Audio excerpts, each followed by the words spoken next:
When you're confronted by challenging decisions and you're trying to figure out, well, how do I know which way to go with it? I'm going to share a story that I was in Houston, Texas, many years ago, probably 38 years, 37 years ago or so. And I was at a client who was the head of a major company, a financial management company. It was dealing with billions of dollars. And I went to lunch with him and went by his office, which happened to be in the same building, before we went to lunch. And right as I entered his office, a gentleman came in and said that, one of our funds has dropped a lot. I mean, like 400 million, $400 million, I think, in the last hour or something like that. And he was just shocked. This guy was shocked. And he told the guy that I was going to lunch with, well, what do I do? And he just, in a split second, he said, just do this. And he said, you ready to go to lunch, John? And in my mind, I had a knot in my stomach because I can't imagine, losing $400 million or something like that in a fund. And it just was temporary in the market. It was just a dip, but he was reacting because the market was going down. And I asked him on the way to the restaurant, I said, how did you make that decision? How did you know how do you make the right decision? And he says, I don't waste my time in trying to make the morally right decision in this case. I just make a decision and then I turn around and I use it to my advantage. And I thought that was interesting. He had the courage to just make a decision and then whatever comes out of it, he'll turn and make another decision and keep moving it in a direction of where he can use it to mitigate it. Because you can get to analysis paralysis on probabilities of what's going to happen.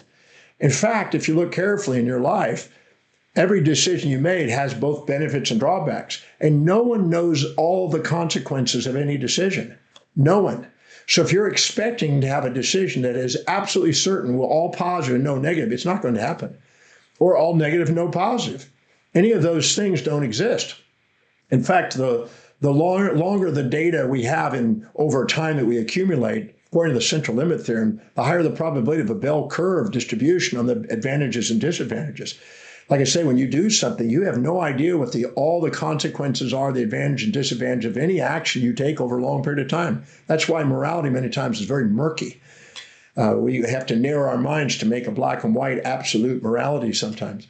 But the decision process is based on probability. All your past experiences you're bringing to the table, and if it reminds you of something in the past that was painful, you're going to tend to withdraw from that decision, go in a different direction. And if it's pleasurable, you're going to tend to go. So it's the probability of those experiences that you have and the reality that every decision's got both advantages and disadvantages.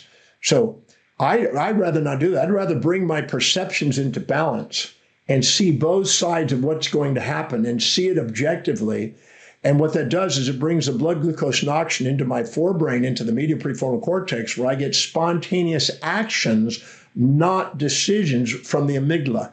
The amygdala is always assigning valencies that are skewed in order to survive, and they're exaggerating things and distorting it with subjective bias. And so we tend to go in the direction of what we think is going to be more advantage and disadvantage, but there is no real thing that's got that. So if we go into the executive center and we get it to balance, our own wisdom acts, and we just know to act a certain way. It's quite interesting. So I don't try to make decisions that are, I'm going to get all benefits out of this, because you set a goal, you think there's going to be more advantage and disadvantage. By the time you achieve that goal, you found out it was a whole lot of challenges and obstacles that you had to go through, threats along the way. When you look at the end, they were balanced.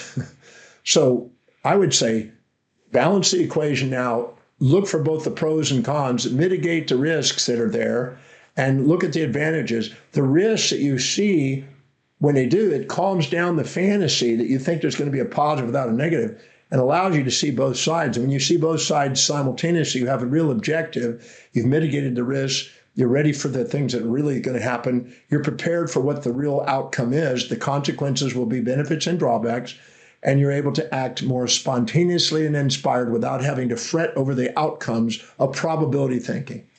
So give yourself permission to prioritize your life and know that there's two sides to every event, and to try to make one bad and good on only an absolute is just a delusion that people come up with sometimes, only to be humbled by it in the future when they find out it had the other side.